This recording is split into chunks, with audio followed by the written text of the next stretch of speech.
Mbote bandeko, mbote na bino nyonso penza, ndenge bozandi lelo kolanda biso na bokebi nyonso na émission na biso ya politique ya bamama.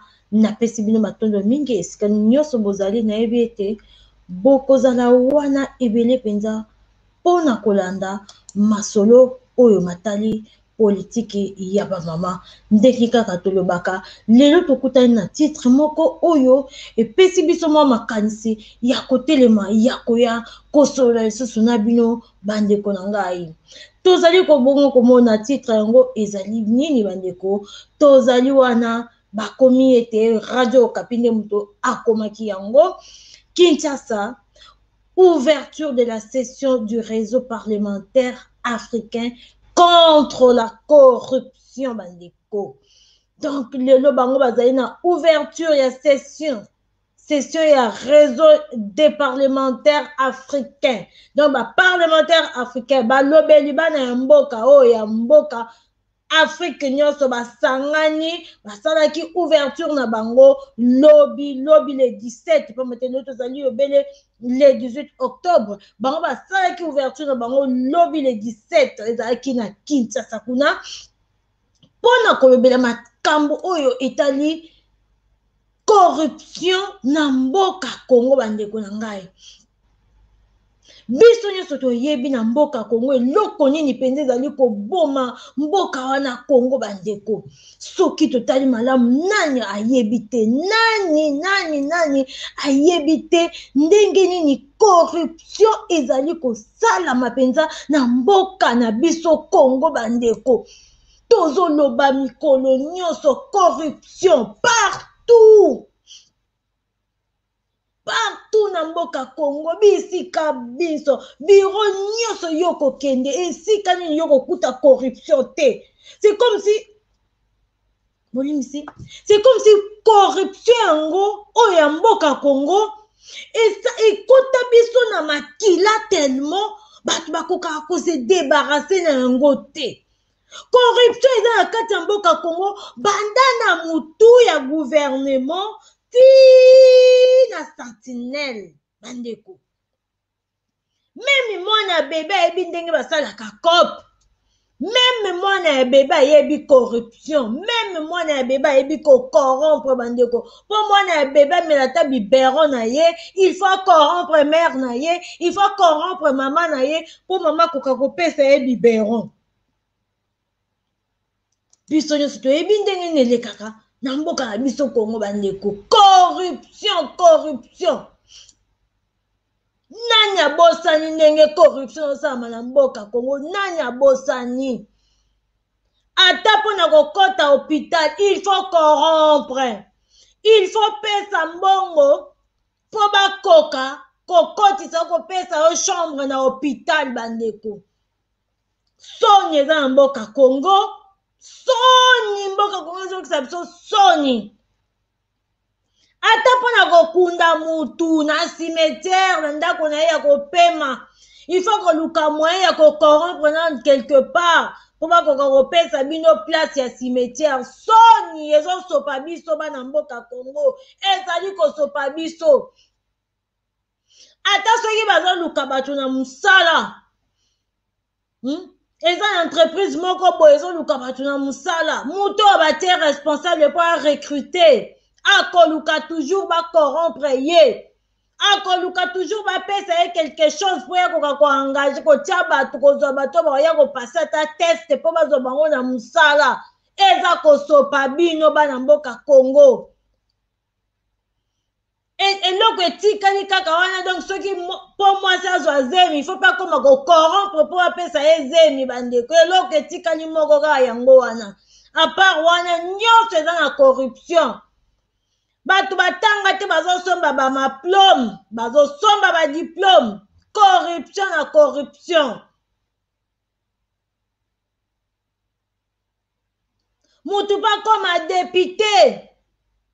Mutu pa koma député, pa koma molobeli ya bana mboka. Azokende ko corrompre, ata za na ye incapable. akokende kofuta mbongo quelque part po bakoka kozwa ye batia na liste ya bato bavote. Corruption na corruption, mboka ya soni.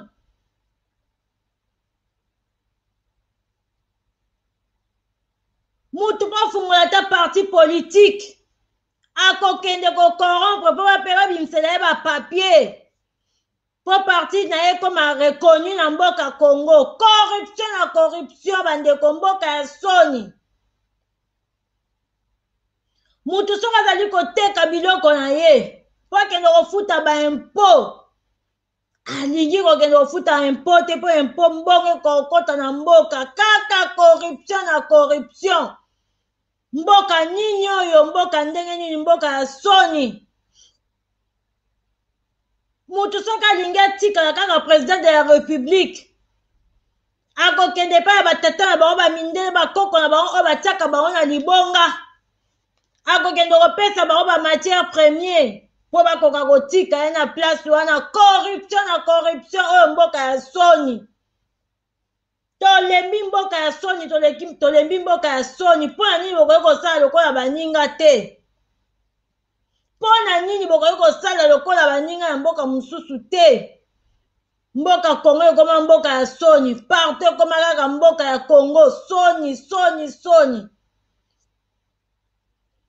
Soki basengi bato bapesa bana babourse oyo azosala na organisation wana, oyo azosala na organisme wana, oyo batie ye aka kozala mpona koselektione bana oyo bakozwa babourse, ye akozwa bakombo ya bana wana alongoli, ake kotia bakombo ya bana oyo ye alingi atia bana bandeko na ye, bana ya famille na ye, bana na ye, po bango bakoka kokende na mboka bapaya bakende kotanga. Corruption na corruption, mboka ya soni bandeko. Partout na mboka Congo, corruption, corruption. Etikali kaka mama avazwa zemi, il faut ça la COP pas zwa zemi. Etikali po mutu avakende wese, il faut ça la COP pas kende osala kaka. Bolimbisi bandeko na ngai, po mboka oyo epesa biso mutu pasi. Mboka oyo ezopesa matia biso baner. Corruption na corruption, du jamais vu na monde entier. Congo eleki na corruption. Bamboka mosusu baza na bacorruption na bango me bazosala effort mpona population na bango bakozala bien. Bongo biso nini bozosala bandeko? Bozala na ntango na moke article wana oyo bango bauti kofungola lobi session ya baparlementaire africain mpo baloba likambo ya corruption na kati ya région na biso ya Afrique bandeko. Totanga nanu article wana ngai na bino nzela moko, vraiment ezali kaka pasi pe mao mpona mboka na biso Congo. Ndenge penza yango ezali komemama, ezali malamu mingi te bandeko. Natangela bino nini bakomi awa. La RDC est parmi les 15 pays les plus corrompus bandeko. Bino moko boyoki. La RDC est parmi les 15 pays les plus corrompus au monde. Mama nangai bandeko, mama nangai.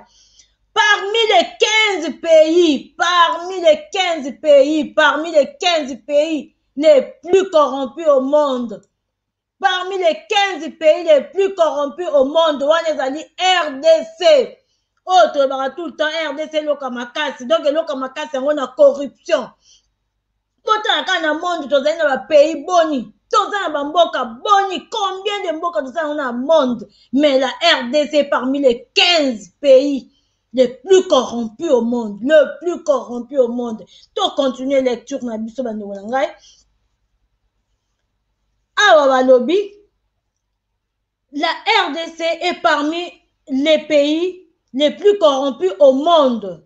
D'après le rapport de Transparency International, avec pour conséquence directe sur le niveau de vie de sa population et la persistance de la pauvreté, a fait observer la présidente de l'Assemblée nationale, Janine Mabunda. Wana ezalaki bongo mama Janine Mabunda, yende mutu a observaki yango pona koloba ete mboka na biso ezali vraiment na niveau moko très élevé yaba corruption bandeko. Mboka na biso ezali na niveau moko penza oyo biso nyonso il faut toyoka soni. Il faut toyoka soni na niveau ya corruption oyo eza na mboka ate eloko ya pamba ate eloko ya mokie nyonso na mboka wana ezalaka kaka il faut corrompre nyonso ezalaka kaka il faut corrompre mpo koka koleka na eloko moko bo ezanga nango kutu tina il faut kaka basenga yo tokolia te olobi nino eboyo kosalisa passeport biso tokolia te donc bango baza il faut bango balia soki ofuti na o 200 et quelques euros ya passeport il faut bango mpe balia oyo mboka ya ndenge nini oyo mboka ya soni baliaka kaka na eloko nyonso ata soki otini moto ake osombela yo mapa moto azoluka ye mpe il faut alia ata 50 cents po otindi ake osombela yo mapa opesi ye 10 euros ake kosomba biloko asombi biloko ya 7 euros ye azwi 1 euro aye kozongisela yo 2 euros corruption na corruption bandeko nazo continue lecture na biso balobi bongo de l'Assemblée nationale Janine Mabunda. Elle a affirmé vendredi 16 octobre en Kinshasa lors de l'ouverture du séminaire du réseau des parlementaires de lutte contre la corruption. Réseau APNAC. Pour le président de l'APNAC, ce tableau sombre appelle à l'implication directe de parlementaires pour endiguer ce mal qui revêt plusieurs facettes. Malwana, ya corruption, eza na bilonge ebele, eza na bandenge ebele na kati na mboka na biso Congo. La corruption est un véritable fléau qui tue la société dans toutes ses composantes. Elle entrave la croissance économique et privée au trésor public.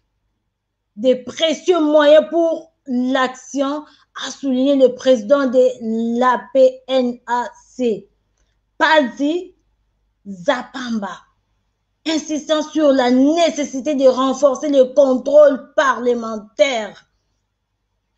Voilà bandeko. Président Wana a insisté vraiment. Il faut rendre ça là vraiment contrôle pe kuna. Bolimbisi bandeko article ezako kima tozoluka moyen kaka ya kotangaka. Nabandeli sous ces tableaux sombres appellent à l'implication directe des parlementaires pour endiguer ce mal qui revêt plusieurs facettes. La corruption est un véritable fléau qui tue la société dans toutes ses composantes. Elle entrave la connaissance économique et prive au trésor public des précieux moyens pour l'action, a souligné le président de l'APNAC, Pazi Zapamba, insistant sur la nécessité de renforcer le contrôle parlementaire.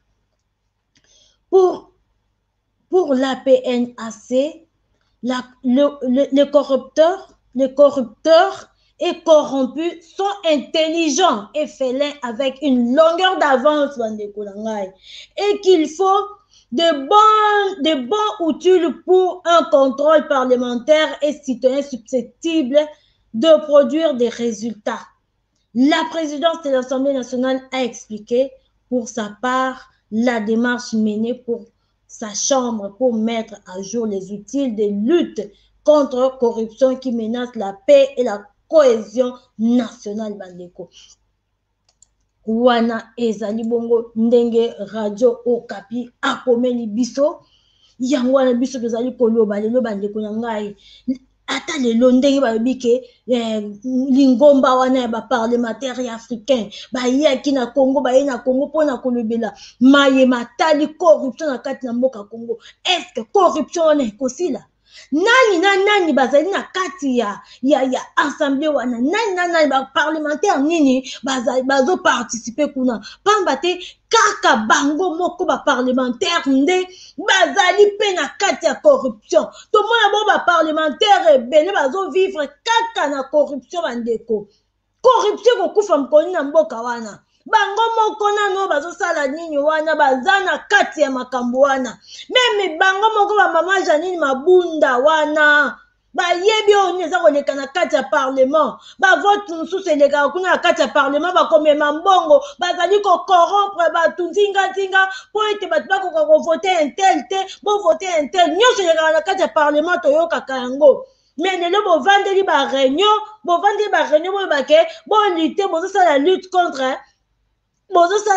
contre corruption na kati ya mboka Congo. Corruption na kati ya mboka Congo ezali na ba entité na bino nyonso banda likolo na gouvernement ti na seti na ba parlement ti nyonso partout na mboka Congo corruption eza ya makasi ya osakana te bandeko. Pona nini bokolongola yango mbala moti mpo boyebi ba oyo bazali kosala yango na kati na mboka. Boyebi ba oyo nini bazali kovivre na kati ya corruption na mboka Congo. Kasi bozali kotika bango bavivre bongo, mais bozosala ba ensemble. Lokola bomesana ba ensemble, mbongo kobima na mboka, mbongo ya gouvernement kobima, pona kosokipe na ba oyo bakoya, ba parlementaire ba mboka mosusu ne bakoya na mboka Congo, bozo sepela, mbongo ebimi de ba frais de mission ebimi, ba frais de mission kobima, mais ba frais de ba mbongo boko kobimisa pona kotonga mboka bobimisa ngote. Bino mo boyebi bien na kati ya mboka Congo, corruption leki makasi, makambo ya mabe ezali mingi, na ba bureau nyonso corruption ezali. Pour ni bato bazotika corruption te na bekole corruption ezali moya pasala kaka interrogation il faut luka moyen à corrompre professeur moi soki azwi te soki acorrompre professeur bateye bapoint nyonso wana boyebi yango ezali problème oyo eza na kati mpenza ya gouvernement na biso eza na kati ya mboka na biso Congo eloko nini bozosala mpona kolute contre yango bokolute nango kaka mpona basession na bino parlementaire oyo bozosala oyo bokutani na bino na kati ya Afrique wande kotinda bino bolite bobanda na place malade ezali bolongola na kati na bino mo ba parlementaire kuna bino kuna corruption za makasi corruption za tina ti kuna na mboka Congo nani ayebi yango te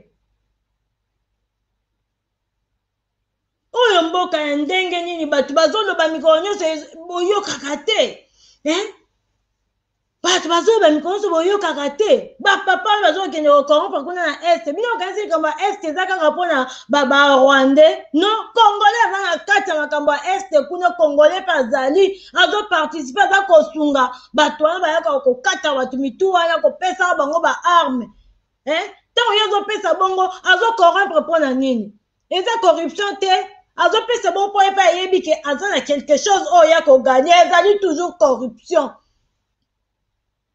ntango bozozwa babiloko bakaminyo mituka ya biloko na biso ya mboka ezobimaka ya este kuna ezokende mbangu bozosala nini bozofuta bato oyo bazosala tout autour wana mpo babimisa secrete wana ezali nini corruption te tango bato FCC bamikonzi ba PDG banani oyo bazosala ba business bazofutaka bataxe te bazokotisa biloko na mayele bakofuta mwa mbongo mokie na nzela mpo biloko na bango ekota na mboka wana eza nini babengi yango nini corruption te bozoluka corruption yango wapi bokoluka corruption yango place nini bandeko bokoluka yango wapi eza nzinga na bino na bandeko na bino nde bozotambola wana ntango bozokendaka na bandako ya bato batonga bandako na bango ya kitoko bozobotola bandako na bango ezali nini bofuti mwa mbongo na tribunal mpo bafina dossier babimisa dossier wana te wana babengi yango nini corruption te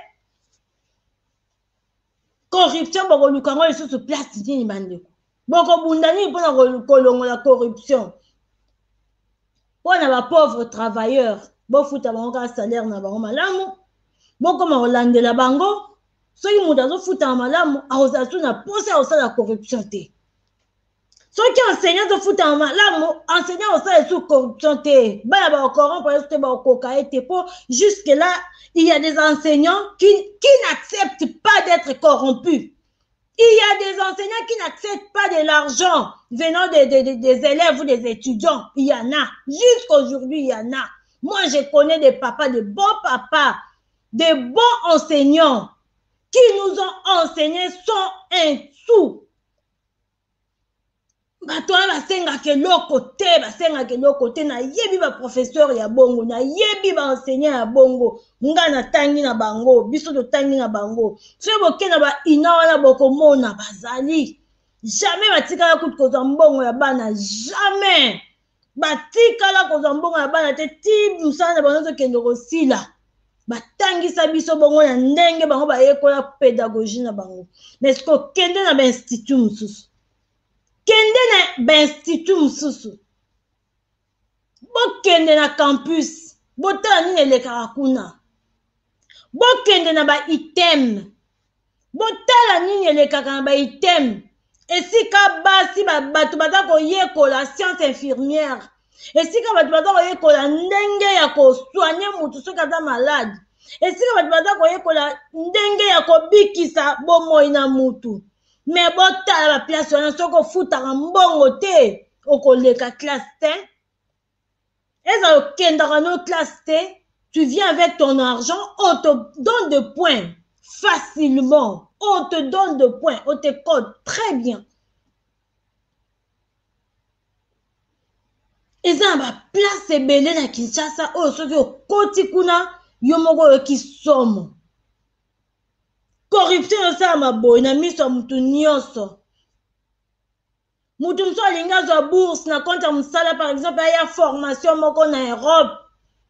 Po bapesa ye kaka bourse na ye wana ya formation soki afuti chef na ye te akozwa bourse wana te okende te. Chef azo préféré ekufa nango badocument wana ekufa nango na tiroir na ye ke apesa moto azofuta ye mbongo te. Corruption na corruption, mboka ya soni.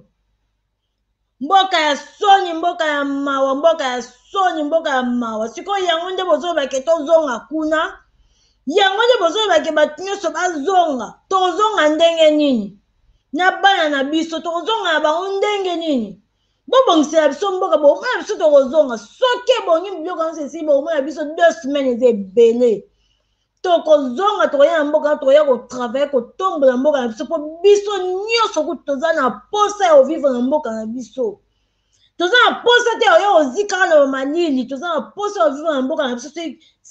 Assurance maladie ezali, soki misala ezali tokosala n'importe quel musala po awa na bapoto toponaka mpe misala te. Tosala misala nyonso, vie ebongi bon mutu face à musala nyonso oya kokutana nango te, kotala diplôme te. Sala musala bapesi yo, soki ezofutela assurance maladie, soki ezofutela assurance ya retraite na yo, soki ezofutela salaire oyo okoki kofuta ndaku na yo, okoki kolesa bana na yo, okoki kolesa famille na yo, okosala yango. Po mbongo eponaka musala te. Malheureusement biso kuna na Congo mutu nyonso alingi aza na bureau. Musala bureau esalama mpona mutu nyonso te. Bato ya misala maboko baza très important. Bato ya misala nyonso bazali très important. Toboma na eloko ya corruption tozongisa mboka na biso na nzela. Soki mboka ezongi na nzela bomona bana poto tu baokima. Bana poto tu baokima. Congolais alinga esika eza bien, Congolais roya.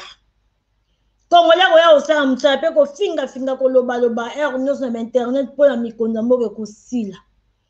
Mais soki bozosala te, soki eza kaka boye ezotambola kaka ndenge ezali boye, tokobanda koloba kaka tokoyape te. Tokoyape te tokobanda koloba kaka totika bino tranquille te.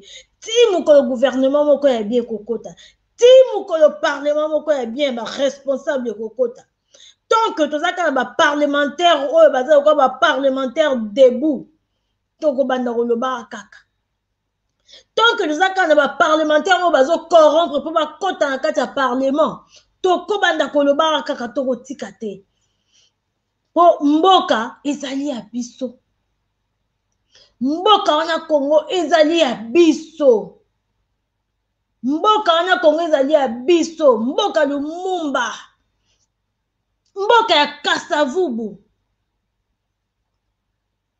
mboka na biso, mboka ya Mobutu, mboka ya Musée Laurent Désiré Kabila, mboka na biso, Congo mboka na ngai, mboka ya bana na ngai partout tokendaka partout tokendaka so okomba kotuna yo uta na mboka nini ata okomi na nationalité ya mboka wana bakotuna origine na yo ezali wapi oza moto ya mboka nini naza congolaise epuis tozalaka fiere ya koloba toza bacongolaise tozalaka fiere ya koloba toza bacongolais na badrapeau na biso nde bozomona na nsima awesalaka biso fiere osakana te mai ntango tokoya kotala makambo so elekaka na mboka wana epesaka biso méchant mabe kanda ya mabe epesaka biso kanda ya mabe komona moto azobela makasi neti dernièrement namoni video moko nakoya kosilisa yango te mwana mwasi azobela makasi libele evimbi libele ezoki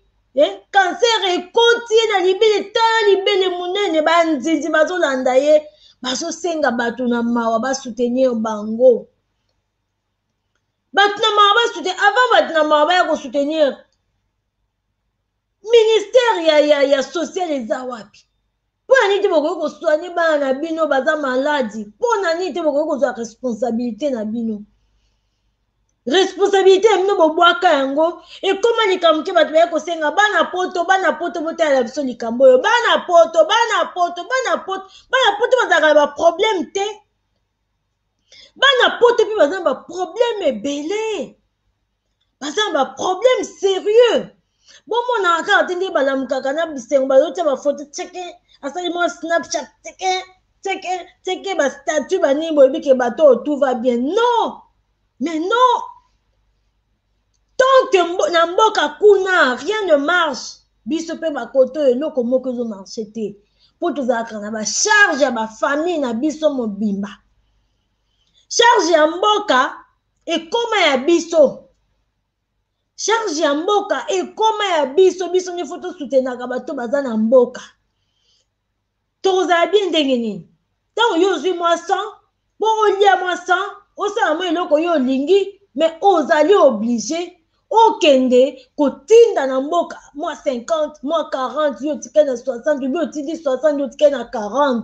tozovivre bongo mais tala bato tokenda kosala na bango place moko mpona bamboka na bango jamais basala babiloko wana jamais kutu jamais basalaka babiloko wana kaka biso bakongole nde tolelaka mikolo nyonso corruption na mboka Congo corruption lelo tomoni lisusu bagorille bamakaku bake kodécouvrir batruffe bamakaku badécouvrir batruffe oyo donc bachampignon moko ezalaka très cher na monde bake kodécouvrir yango na Congo richesse mosusu ebakisami badécouvrir yango na Congo kote nini kaka kuna babolobo bamakaku wana babolobo wana badécouvrir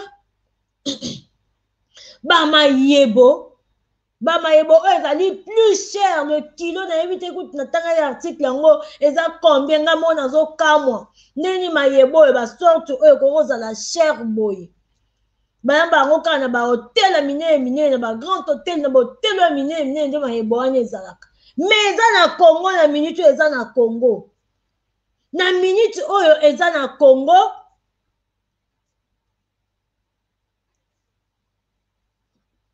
bolimbisi na vie ya peine bolimbisi na rapele oyo mama naza andire nazosala video na minute oyo mayebo wana ezali na Congo bandeko na ngai wana richesse te richesse boni toza nango na kati na mboka Congo wana mais ntango eloko yango ekoma kotekama ekomi ya bato moko boye bakomi kocorrompre na bango bandeko botikako basome na bino wana basome na bino wana boza kolobela sur basession na bino ya réseau parlementaire wana contre la corruption bobongisa